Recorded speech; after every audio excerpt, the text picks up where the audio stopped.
ख़बर शामिल कयूं पिया मलीर खां।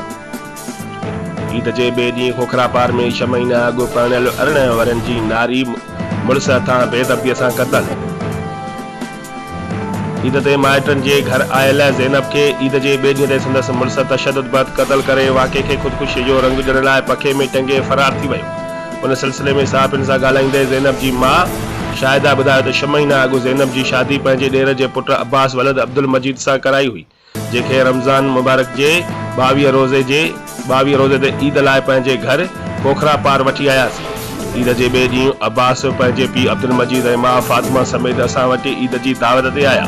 मानी वग़ैरह खाइण बैदि अब्बास जा माउ पीउ वापसि हलिया विया, जॾहिं त अब्बास हिते रुकिजी वियो ऐं असां ज़ैनब समेत घर जे मथे फ्लोर ते हुआसीं त अब्बास ज़ैनब खे हेठि कमरे में सॾु कयो ऐं दर बंदि करे छॾियो। कुझु कलाकनि बैदि मुंहिंजो घरवारो हुननि खे राति जी मानीअ ते सॾण लाइ हेठि वियो त दरवाज़े खे ॿाहिरां कुंडी लॻल हुई। मुंहिंजे मुड़िस दरवाज़ो खोलियो त ज़ैनब जो लाश पखे में टंगियल हो ऐं अब्बास फरार थी चुको हो।